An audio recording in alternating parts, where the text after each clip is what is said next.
Hello, I'm Isaac Kardon, and this is the World Unpacked.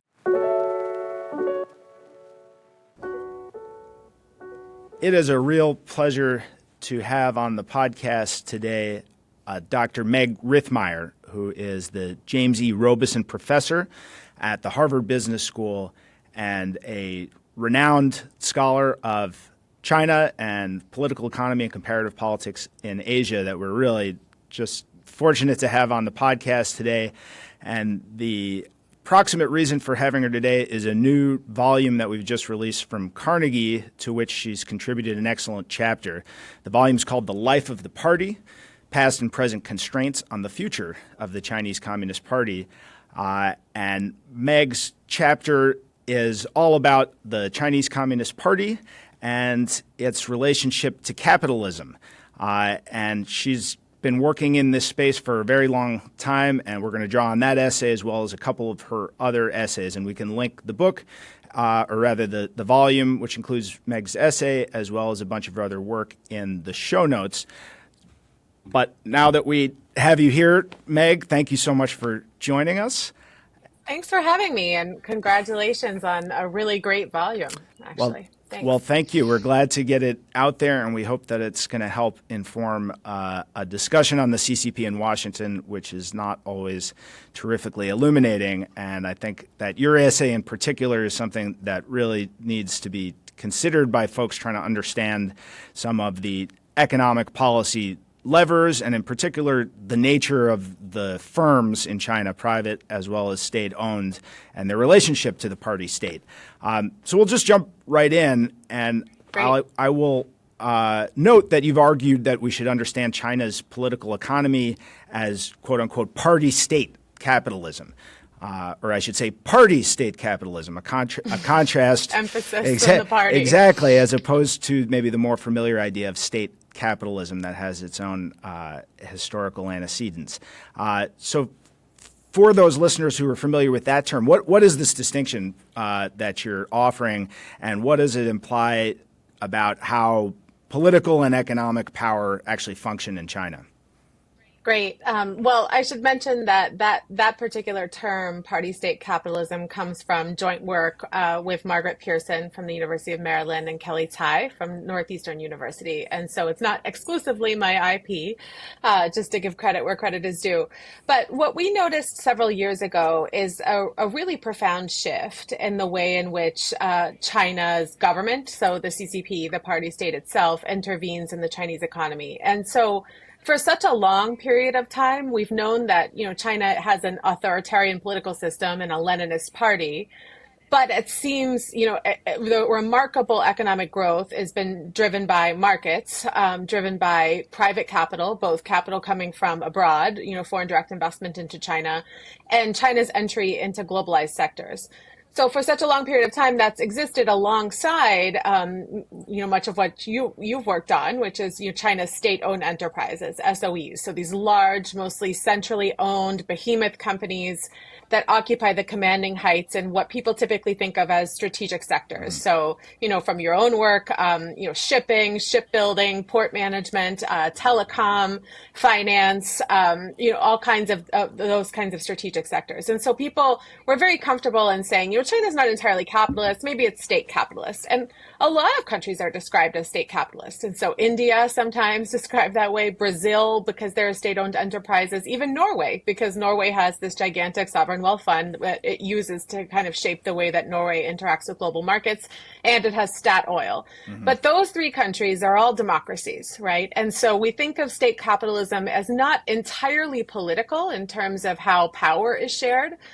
What was different for China, we noticed over the last 10 years or so, and I think it predates Xi Jinping in many ways, but has certainly accelerated in the administrations of Xi Jinping, is that there's a mode of party-state intervention that is beyond just state ownership or state intervention for the sake of competing in globalized sectors.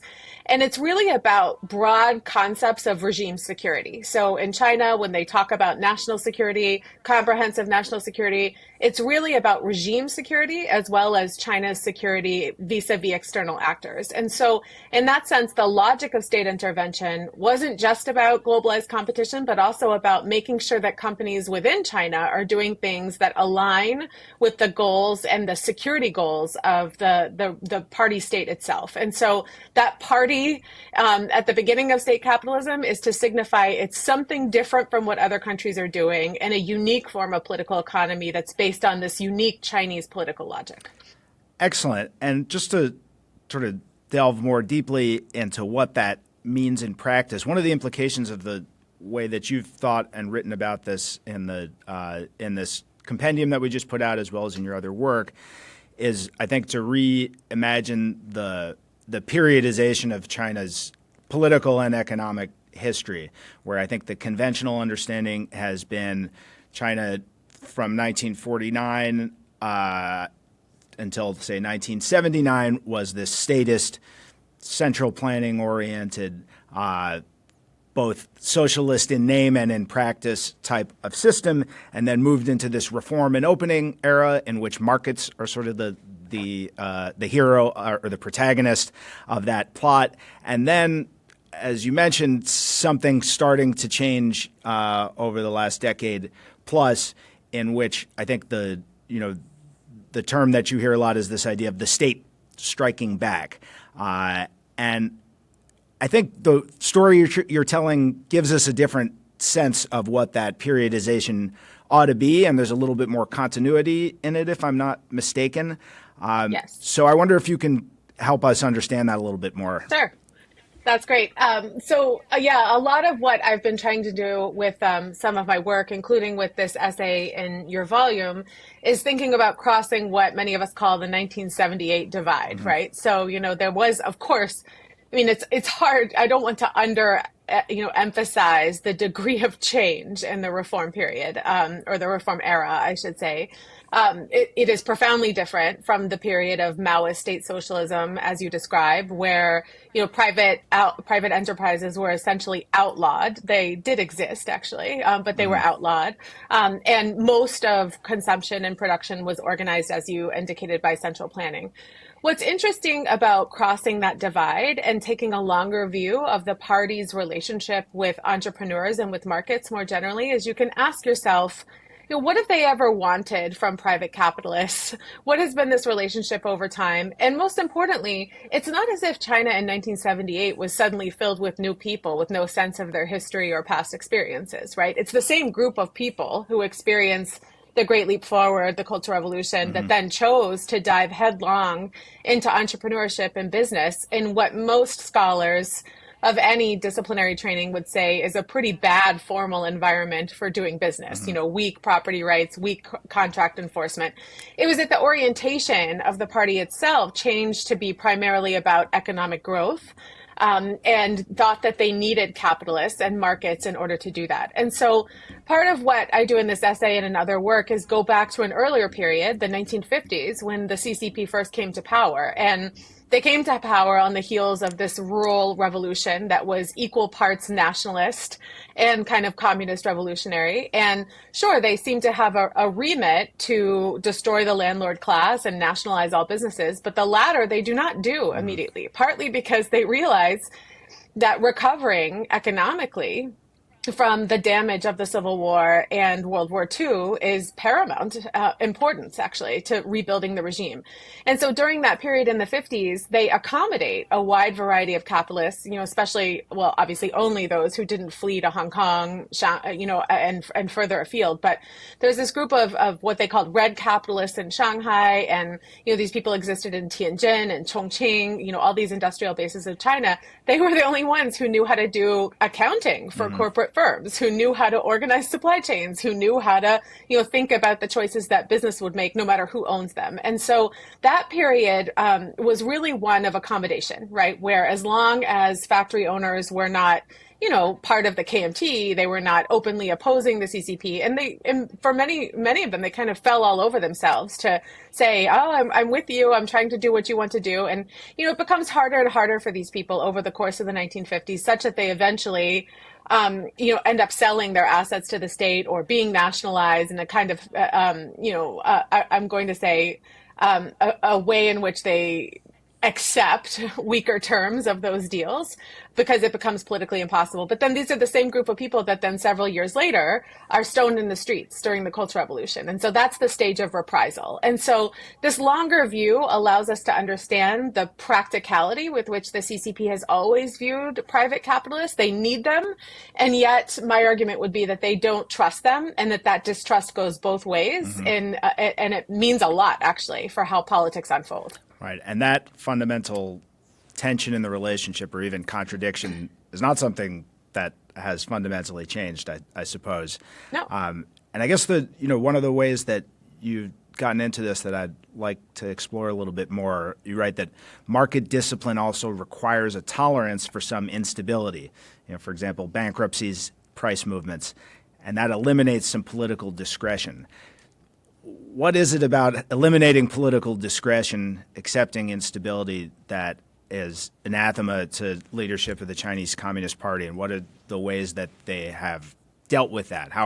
How free have markets been in China? Sure. Feel free to give some examples concretely, or help us understand abstractly. Yeah, so I just described this relationship between private capitalists, right? So individuals that are, building businesses, investing in businesses, conducting their business. And, they've always had, my argument would be, this view that their prosperity and their ability to make choices about capital allocation and what they do as precarious. So, they're not totally able to exist in the system with the kinds of political rights and guarantees of, livelihood and property that, entrepreneurs in other parts of the world that do have those guarantees would have, right? And so, I think it's a double-edged sword. So in many ways, it's made many of those people incredibly scrappy, is the word I would like to use, right? They're very good at, there's a Chinese idiom that's like, you smell the wind and act accordingly, right? But anticipating the next campaign and, keeping their ear to the ground to hear, what's the next policy direction, both in terms of, what might become impossible, right? So we think just a few years ago, there was this rather sudden set of decisions which shut down the entire tutoring sector. You may remember in China. So the tutoring for profit sector was basically eliminated over a 2-week period. And then, I remember at that time, a bunch of people I know in China saying, now we're going back to all of Xi Jinping's speeches to reread, every single industry he points out as possibly having negative social consequences. And so they're very good at trying to think about that and anticipating that. It also makes them pretty good at anticipating other trends in the global economy. So, what is the next, supply shock to come? How do I think about, acting really quickly to scale up or pivot how I do things to adapt to global needs, just because they have what I've argued are short time horizons. So how much money, how successful can I be in like a 3 to 5 to 7 year time period? They're not thinking in terms of the next generation all that much in terms of what they're actually doing in business. So that's kind of how the entrepreneurs, I think, relate to this system of political uncertainty. The markets question is a similar question, right? So what does the CCP want with markets, right? And in some ways, it seems like a stupid question because, many of us and many people listening to this are coming from, an English-speaking Western perspective where we think markets are great. They help us meet supply and demand at a proper price point and allocate resources appropriately.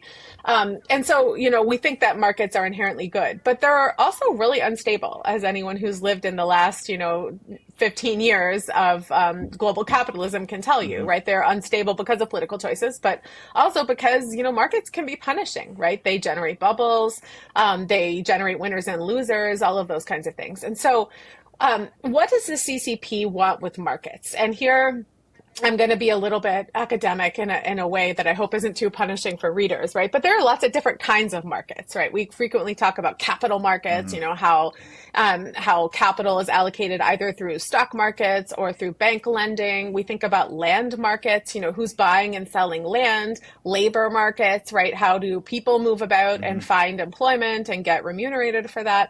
But also product markets, right? So, and product markets are the first kind of market that really got in, right, in the 80s. And this is Barry Naughton's work and other people's work, that product markets in China have, in the reform era, always been ruthlessly competitive. And the idea very early on was, look, companies need these intermediary parts. I don't care who's supplying them. I don't care who owns what company that's so I don't care if you're a town and village enterprise, if you're a collective, if you're state owned, if you're privately owned, if you're one of those Yeah. things, but you call yourself another thing. As long as you're selling me a high quality, good price widget, I really don't care. And so product markets have always been really open and really competitive in China. But those other markets I described, capital, land, labor, have always been really regulated. And if you just take capital markets in particular, right? So we have a state-owned banking sector that's dominated by state-owned banks that have, a lot of political interference in what they do. They're not freely able to price risk by pricing different interest rates and lending to different people. And a lot of that is because the CCP wants capital to flow to the enterprises it wants it to flow to, whether that's state-owned enterprises so that they have a lower cost of capital to pursue some strategic goals, or whether it's saying, hey, I want all the loans to flow to small and medium enterprises because that's what we need right now politically, to I want to focus on semiconductors and electric vehicles because that's part of my security orientation right now, or my new competitive orientation. And so the key thing about markets, so what do markets do? They allocate resources, right? And that's why we think they're so great. They're so efficient at allocating resources. And I should apologize. I am sitting here at Harvard Business School. I don't think markets are for absolutely everything. I'm not, uncritically devoted to capitalism as the best possible system. It's not Milton Friedman. I get it. I'm not Milton Friedman, but mostly, markets are an efficient way of allocating resources imperfectly and not in all places at all times. So, why would you want markets? Why would you want, say, a stock market in China? What do you want from a stock market? And a lot of it is, I think that CCP, and this is what I argue in this volume, they want markets to tell them how to allocate resources, right? To do certain things, right? It's good to have markets tell you, what are the good companies, right? Who should get capital, right? Who should get state resources, whether it's land or capital or other things. But then markets also discipline companies that do poorly at things, right? So if your company, is overvalued, or, an asset is overvalued, markets typically cause some instability, but force you to exit. And that is the function that is not so beloved by authoritarian regimes, in particular the PRC under the CCP, right? Because that means that, no matter how well connected a company is, right, it might end up having to go bankrupt. And we've seen over and over again intervention to prevent that, whether because those company principles are connected to the state or because they're in industries where they don't want to see this kind of widespread instability. And so they seem to want the beneficial aspect of markets, which is to allocate things efficiently and give them knowledge about how people are going to behave. But this more disciplinary aspect of markets seems to be not so well tolerated. Yeah, and this segues into another really nice turn of phrase that you've used, this idea of rule by market.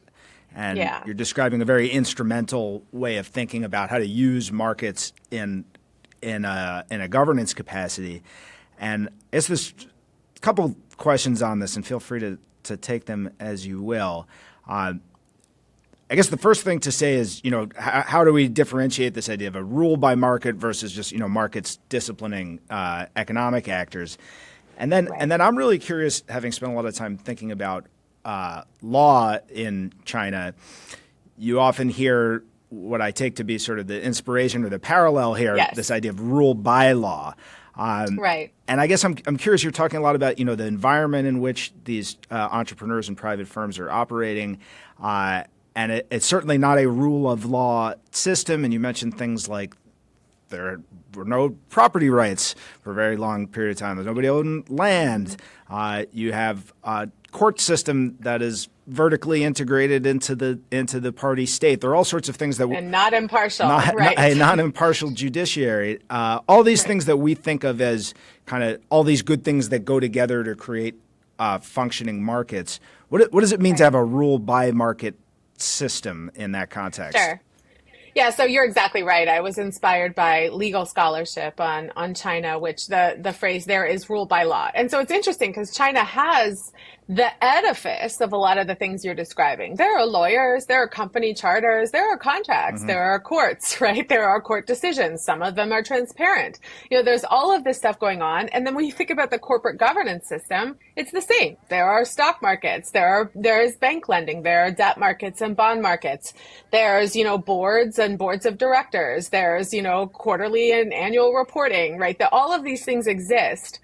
But the idea that, in rule by law is, yeah, there's a huge system of laws in the People's Republic. It's actually, and, that system is becoming more and more intricate, right? We have all of these new laws we've seen in the last 15 years that are very interesting. Cybersecurity, data security, counter-espionage, counter-terrorism, national intelligence law. Those require a bunch of things for companies and other individuals, like to assist the state with matters of national intelligence or national security. But it's not as if, right, the laws can be used by non-state parties to discipline the state. So there are some exceptions to that, and there's a lot of work on, say, the administrative litigation law, things like that, right? But for the most part, the state rules by law, but it's not itself subject to the rule of law, right? So the key test is, would the state itself also be disciplined by law? And no, right? The law is used as a tool to wield, state power coercively and, sometimes constructively in the building of the society that the state wants to build, but it doesn't constrain the state, right? And the same is true of markets, right? So they use markets to help them learn, right? Help them learn how people are going to behave, help them figure out what kinds of business models or what kinds of even industries and sectors are going to prosper or fail. But they don't really let themselves be disciplined by the market, right? So the best example I can give of that is the 2015 stock market crisis. So in 2013, 2014, without getting into too many of the details, China has a really high savings rate. Domestic savings is like 40% more of GDP, right? Households saving a ton. Americans could only wish, right? We're at like 2% or negative. Okay, so they save so much of their wealth. And where do you put it? So for a long period of time, they put it into real estate. That was the subject of my first stream of work, right? And so Xi Jinping, years ago realizes, as many Chinese policymakers have, you've got to get these savings out of real estate and into something more productive, something more sustainable. We've got a bubble. It's been brewing forever. Okay, so they say basically, everyone should expand equity markets. Households should invest in equity markets. At the time, only 11% of Chinese households were invested in equity markets. Very low, right? Very small equity market relative to the size of the economy. So everyone should invest in equity markets. So then, the People's Daily, starts running all these editorials. Oh, invest in equity markets. Well, Chinese people are smart, so they see that and they're like, oh, the government wants us to invest in equity markets. That means they're probably not going to let them fail, right? So they start pushing money into the equity markets. You get a bubble, a stock market bubble, right? So the price to earnings ratios were out of control. The thing, runs up really fast. People start saying there's a bubble. The People's Daily says, oh, there's no bubble. Bubbles are for tulips and bitcoins, not for China. And then everyone says, okay, I hear you. They're not going to let the prices fall. So then the prices do fall eventually, right, after they're driven up even further. And at first, the state says this is a natural market correction. And everyone says, okay, that means they're not going to rescue everyone. So I'm going to pull my money out even further. Great. And then 2 days later, they say, this is too fast of a market correction. And we're going to arrest journalists who have reported on, asset bubbles. We're going to suspend IPOs. And we're going to do a massive kind of state intervention, which was what was called the national team of shareholders. We're going to invest in a bunch of assets that they didn't want to see fall too quickly, right? So there's this whole, interesting episode where these state investors are trying to buy falling asset prices, and then the asset managers are saying, great, because that's exactly what I want to sell. And so, you find this huge influx of state capital into the equity markets, and then everyone's sort of saying, Well, I was going to be interested in investing in equity markets, but now I can't really trust that the markets are determining the value of the companies because the state's always going to intervene. So the whole arbitrage game becomes one of anticipating what the state is willing and unwilling to tolerate. And that's not really how efficient financial markets work. So the question is, in the same way that rule by law is you have laws to do the thing as a tool to do the things you want to do, but you will not be disciplined by them. Markets, I think, have worked in the same way. We have markets to do the things we want to do, but then when they look like they're going to discipline the actions we want to take, we will not tolerate that. And so there are limits, I think, in both of those domains. And I think that's a really useful concept, and it's a nice close cognate to this rule by law that I think people ought to bear in mind when they think about the kind of perennial and I think maybe not so helpful question of, is China a capitalist economy? Right. You end up having better questions, and I think this is a really useful way to get into it. And I guess just to get into some of the details about how this functions in practice, one of the things that you have described in some of your work with Margaret Pearson and Kelly Tsai has to do with some of these most prominent private firms in China, particularly in the tech sector, getting very entangled with certain party-state goals, in particular in the realm of domestic security. And here I'm thinking about firms like Hikvision or Dahua or Huawei, which is well known here in D.C., but maybe even extending. So I'm curious, how should we think about those firms and the ways in which even as private entities, they're serving certain state functions? And then maybe just to tack on another one to maybe complicate things a little bit, how do we think about a firm like DeepSeek, which was all the rage earlier this year, and I'm sure will come back onto the radar fairly soon given the cycles in these AI technologies? It seems to have not been in the scope of, party sort of tasking it to do certain things. It wasn't an obvious national champion. It came out of nowhere. What do we expect with a firm like that now that they, Li Wenliang gets invited to sit with Xi Jinping and all these other entrepreneurs? What happens? Well, I'm glad you asked this question and about, the work with Margaret and Kelly, which, is partly party-state capitalism, and partly what we're trying to say is that there was so long this distinction between private companies and state-owned companies, right? So even if you look back at, the speeches of Bill Clinton, even we're welcoming them into the WTO, and they have these state-owned firms, but it's really the private firms that are competitive, and those are the good guys. These are the people who want, democracy and rule of law and, property protections through change in the political system, et cetera. Where it's the state-owned people, these are old dinosaurs, they'll fade away. What's interesting is there's no longer this distinction, right? There's no longer that distinction between state and private, partly because partially through the episode I just described, you have state investment all through the economy, right? And that's also the MO of Made in China 2025, which is Xi Jinping's big industrial policy, technical upgrading campaign, and campaign is the right word, to push all this private, because they realize, it's not going to be these state-owned behemoths that you study, no offense, that are going to be the ones that are innovating on the frontier of quantum computing and, electric vehicle battery storage chemistry processes, right? These are like men and women in dorm rooms, starting new startups. And so the state wanted to find a way to get capital to them. So if there's state capital in all these frontier sectors, then you kind of ask yourself, where does the state end and private firms begin? And the answer coming from where you sit in Washington, D.C. has been there's no limit. Now we're worried that all Chinese companies, partly because of that capital presence and partly because the legal regime in China is not a rule of law country, but they have all these weird, alarming laws, which is kind of an interesting puzzle, right? Why do they even have all these laws, given that it's not as if the Ministry of State Security needs a warrant under the national intelligence law to interfere with a firm. It's just going to do that. But those laws have been alarming to people outside of China.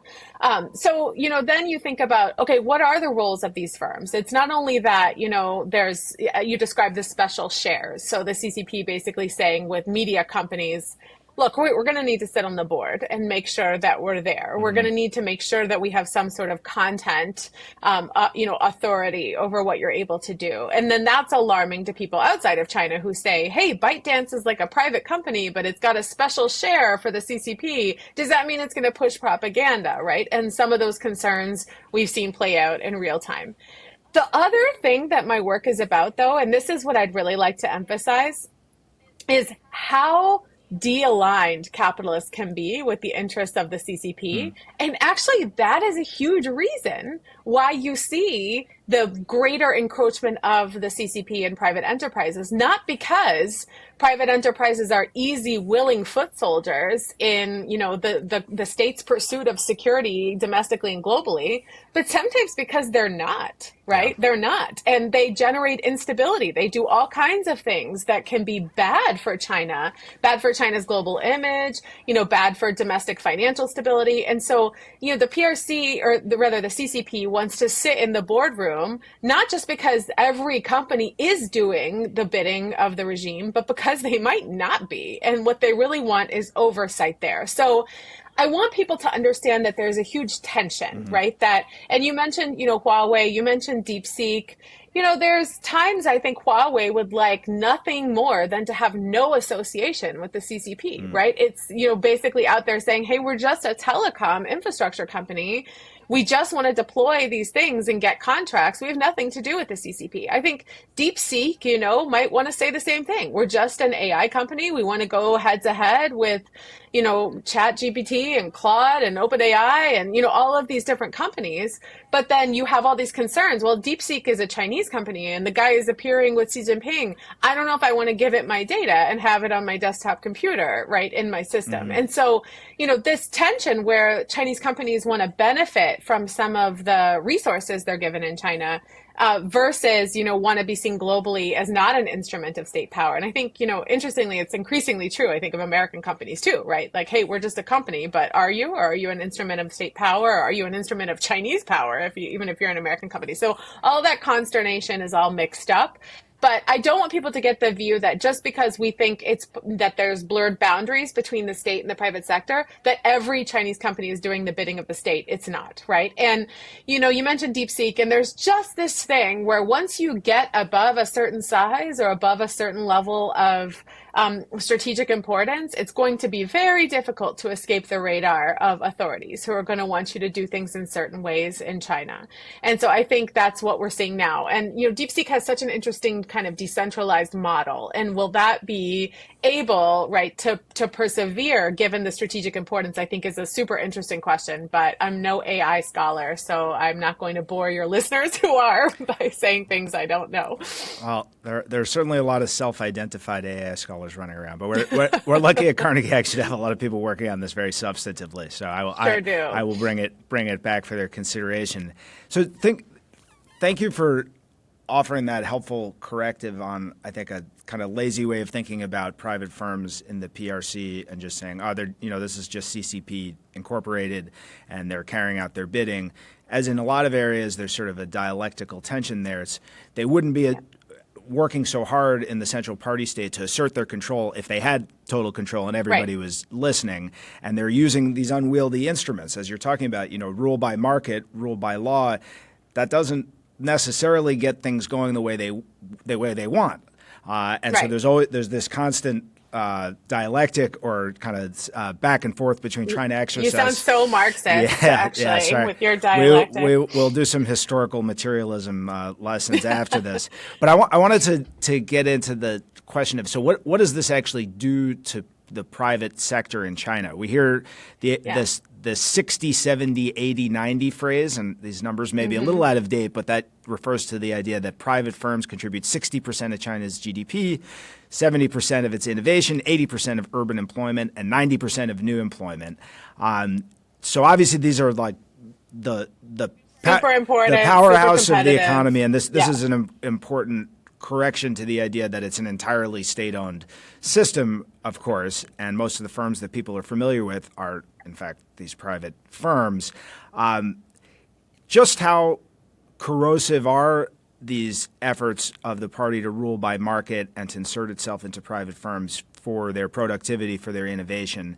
And I guess maybe sort of an adjunct question on this that may help illustrate this story. What happened to Jack Ma? Where did he go, and why did he come back not so long ago? Right. Yeah. So I find it so interesting. Jack Ma, that was all 2020 when that happened. And I had been kind of studying these crackdowns that followed that stock market crisis I told you about since 2016. And he was like, the 15th person on my list to have been detained or to disappear for a little while. And so people think that there was a crackdown that started in 2020. It didn't start in 2020. In fact, I would say it didn't even start in 20 anything, right? That this is once again the cycle of accommodation and reprisal. So, we need your skills to build financial and digital architecture. Then you got this IPO prospectus that, there are a lot of things, people want to say, oh, it was his speech, it was his brazen, this and that. I think it's also that it was basically a bank that was looking like a tech firm and being regulated like a tech firm, but actually had so many assets under management that it looked like a bank and needed to be regulated like a bank. And so there's an antitrust valence, I think, to that also. But, I understand that as part of that same cycle. And so what does it mean, for the private sector in China and its importance, its longevity, its sense of security? I don't think you'll be surprised that I think it doesn't mean anything particularly good, right? And so you asked about innovation, and I think that's been it's been an interesting focus and maybe the wrong focus, right? Which is like, oh, you can't have innovation in an economy where people aren't free. And, the mechanisms there, to be clear, I do like a free society, but, the mechanisms there are, oh, people are afraid to speak their mind. They won't explore things. They won't innovate. You can't get next stage innovation from a closed kind of political system. So that turns out to not quite be right? And in many, many different ways. We're getting a lot of innovation out of China, and guess what? It's nothing new, right? This kind of innovation we're getting is very different. The innovation we've had in China over the last 40 years has been a lot process innovation, as Ed Steinfeld and Jonas Nahm have called it, right? Companies that, can manufacture things and do things and produce a product in a way that basically no company anywhere could have thought of. And you could actually think of DeepSeek as a bit like that, right? It was the process through which they arrived at their model that shocked everyone, not just that the Chinese engineers had created a large learning model, they did it in a different way. So, what does it mean for the behavior of capitalists? And this is where I'm most interested. My view is really, if you talk to people who are, they want to start a business, they are engineers, they're scientists, they have ideas about how to produce something, they're pretty dedicated people and they want to do it. And just because you can't get so rich that you become the richest person in all of Asia for all history without any challenge to your wealth, doesn't mean you're not going to invest and do the things you want to do, right? Most people, they want to be efficacious, they want to build something, they want to do something.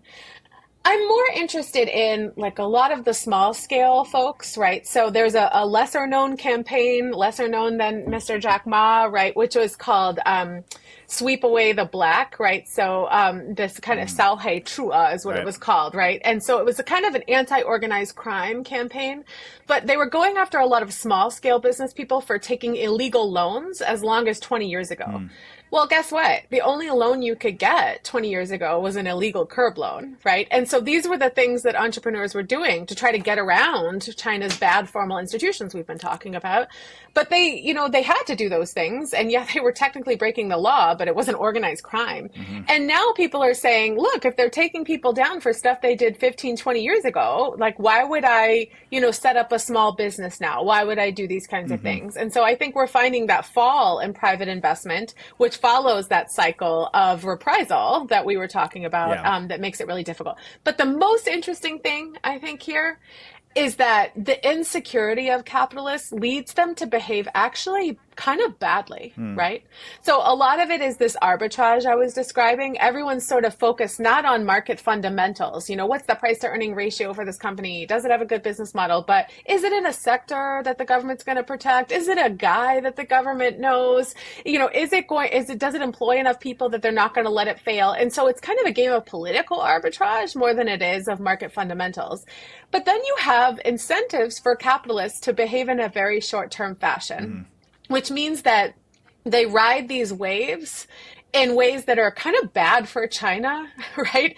And bad in some ways for other people, right? So, the best example I can give is the Belt and Road, right? So you see a lot of companies during the height of the Belt and Road campaign calling themselves all kinds of, I'm close to Xi Jinping, I'm doing this, that. What they were actually doing is expatriating their assets by investing in Europe or North America, right? And getting out of China while the getting was good, while the State Administration of Foreign Exchange was willing to turn their renminbi into something else, right? And so all of that generates this financial instability, which I would argue really constrains the state and the PRC in significant ways. And so it's not just a one direction of power that the state controls capitalists.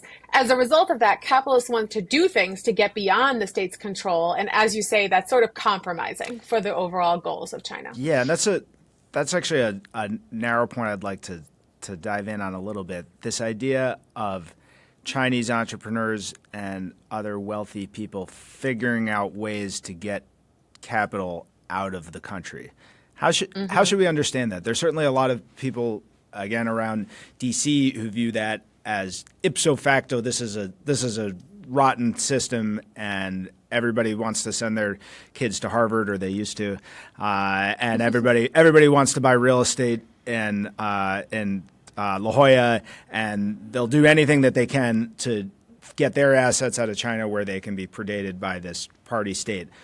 How would you describe the motivations for people to get capital out of China? It sounds like there are periods in which it's possible and periods in which it's not. What's a better understanding of that phenomenon? Yeah, I thought you were going to ask me, how do people get their money out of China? I was going to say, that's a totally different podcast. Right. If you want Where's to the talk about money? Macau casinos Right. and transfer pricing, that's a different More podcast. like why? Yeah, why? I have to say, it's not that original or profound, but I actually think the broad brush kind of DC view of that is right? Which is like, I don't know when the CCP may come for me, if I'm going to be a target of the next campaign. And so as a result, right, I feel like my property is much more secure. And sometimes my person and my children are much more secure out of the country, right? So, I mean, the prestige of, getting a degree from a foreign institution aside, that's a little bit different. But like, why would you want real estate in Vancouver, right? Or real estate in, as you said, La Jolla or Cambridge, Massachusetts, right? It's a way to park your assets beyond the reach of the CCP. And I actually do think that logic is very basic, but very real. But it has an implication for something else that's held very dear in DC, which is anytime we find a secret Chinese transaction, it's a strategic plot on the part of the CCP to infiltrate XYZ. To be clear, sometimes it is, right? But just as often, you have people who are working, they're hiding their connections and they're hiding what they're doing, not to escape US regulatory scrutiny, but to escape Chinese scrutiny, right? And so, there's like, this concept in logic of kind of type 1, type 2 errors, right? Yeah. So, you either under capture the error, I think all of these are commercial transactions. Well, I know that's not right. Or you over capture. And if you over capture and you assume that everything an individual or company does that comes from China is some data point in the CCP's 100-year marathon to, pursue its strategic goals, you're going to get a lot of noise that you're reading as signal. And so understanding that there's both that kind of strategic tactical thing that China does, but also this totally ham-handed, we can't control our own actors thing, I think makes us a lot smarter. Yeah, I'd like to think we're totally capable of doing a lot of type 1 and a lot of type 2 errors, of course. We're equal opportunity mistake makers. That's right. Well, in the spirit of trying to make fewer mistakes of either variety, maybe just for a kind of final summary question, I want to invite you to be a little bit more comparative, which I know you've done a lot in Asia, and maybe take you to a comparison between the U.S. and China, which is obviously the main plot line in a lot of the discussion about great power competition. But what should we understand about this rule by market system, this party-state capitalist system? What sorts of competitive advantages and disadvantages do those confer to China if we're thinking about an international system in which economic matters, and in particular technology, are extremely rivalrous with the United States. How does China match up with the U.S. in that regard? And then just to give you a potential direction, you mentioned this Made in China 2025 industrial policy, which I think for most observers has been a wildly successful program. They didn't hit on every single item that they targeted, but there's some extraordinary gains in that regard. And this was an industrial policy that leveraged a lot of these aspects of the Chinese party-state capitalist system that you've mentioned. Is that something that we should be looking at in the United States and saying we should figure out a way to emulate that with our system, or is that sort of a category error, that's not something that's even conceivable in this setting? And I don't want to put my finger too much on the scale, but I'm curious how you would describe that. Well, I could talk about that for like 3 hours, but I won't do that. So look, I mean, how does Made in China 2025 work? You know, all of our discussion of subsidies and spending and all these kinds of things. I mean, I would point to, you know, mechanistically, there are some things that they did and they do, right, that can be very effective. I'm going to use the word effective at getting, you know, competition off the ground in sectors where, you know, it's kind of a frontier sector, right? There's no market. And so you have to do some market making and some demand generation as well as some supply side stuff. And so, you know, the best examples, and I again would point you to Jonas Nam's work on this, right? The best examples would be, you know, the way in which they kind of give the subsidies, but make the subsidies conditional on, you know, for the EV example, you know, longer and longer charge, you know, or mileage per charge, right? So basically, you know, there's this thing where, you know, the Chinese, you talk to them about that, oh, you know, it's not subsidies, it's also innovation. And Professor Nam has said, yeah, but the innovation was also subsidized, right? But so how do you get smart about making some of those policies? So, you know, sure, we could do tax credits that are conditional on, you know, ever ratcheting up technological standards and efficiency. That's fine. Yes, you're right. Made in China was effective, right? So when we think about how effective it was, like, did it generate a lot of, you know, market competition, especially in EVs? And here's like, that's also very interesting. And I think like part of what we've been talking about, which is you have this system of extraordinary state intervention, but also super competitive, right? So, you know, here at Harvard Business School, we think, oh, the state supports you, you become uncompetitive. No, those sectors are ruthless, so ruthless that, you know, the term is involution now, Neijuan, that they're so competitive, they're kind of eating each other's flesh. And now that needs to get sorted out, right? That's the language that they use in China to talk about this. So super competitive. It's effective. Is it efficient? No, it's incredibly wasteful, right? So super wasteful, right? So you have reports about electric vehicle graveyards for fleets that were, you know, bought by local governments and retired within weeks because the mileage for another product got much longer and put that one out of date. You know, you've got stories of semiconductor, fabs that were, I'm doing air quotes, semiconductor fabs that were established by specialists on Chinese medicine who bought ASML machines, then mortgaged them before they even arrived on Chinese soil and absconded to Japan with a bunch of cash, right? I mean, so whenever you push this much capital out into the system, grifters will follow. Like I personally love a good grift story, and boy, there's a lot of grifting in China over these kinds of things. So it's really, really good. And look, we can't do that in the United States. Every time there's one, you know, company that goes bankrupt, there's some expose about how tax dollars went to the blah, blah, blah. And that's partly our politics. It's partly our open media. And it's partly that our population is a little bit intolerant of waste and fraud, whereas I think a lot of Chinese people are pretty much used to it. So can we do everything that they did on that model, on that scale? No. Should we? No.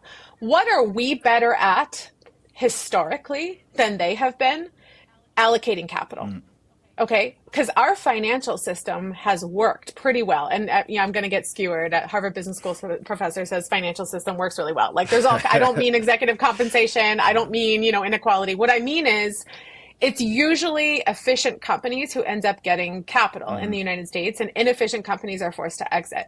So I think that's a feature of a democracy, because financial systems, modern financial systems, require not just like good enough institutions, but really good institutions. You have to have actually the impartial judiciary. You have to have actual transparency. You have to have accountability. You have to have rule of law. You can't have half the companies for whom corporate governance is basically a fiction, because, we all know the bottom line is political, and half the companies and say, oh, you're governed by law, right? That's not going to work. And so what I think China's challenge will be is trying to develop into a consumption-driven economy, innovation-driven economy without that financial institution, because I see the financial sector as basically impossible with the institutions that China has. And for the United States, what we have to worry about right now is whether our financial sector can survive some of the things that look a little bit more like not impartial rule of law and a lot of state intervention and winners and losers within our legal system, and whether our financial system will continue to be the envy of the world given that political conditions are changing. But I don't want to get too political. So right. Well, we would never contemplate killing the golden goose and stripping ourselves of the advantage of these deep capital markets and attractive debt. Can't imagine it, but I haven't been reading the news. Yeah. So we could go on for hours and hours, Meg, but conscious of the extraordinary demands on your time and expertise, we're going to wrap it up here.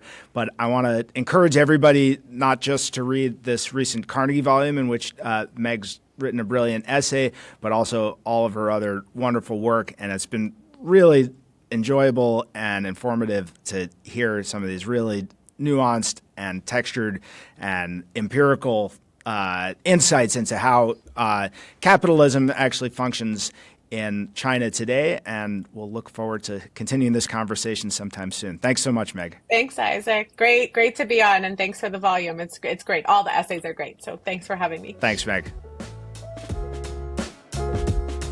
You've been listening to The World Unpacked, an audio production of the Carnegie Endowment for International Peace. Views expressed are those of the host and guest panelists and not necessarily those of the Carnegie Endowment for International Peace. Subscribe to Carnegie podcasts on popular podcast platforms such as iTunes, Stitcher, or wherever you listen to podcasts. You can find our episodes on Carnegie's YouTube channel as well. Learn more at thecarnegieendowment.org. Heewon Park is our executive producer and audio engineer. I'm Isaac Kardon, Senior Fellow in the Asia Program and the host of this episode of The World Unpacked. Thanks for listening.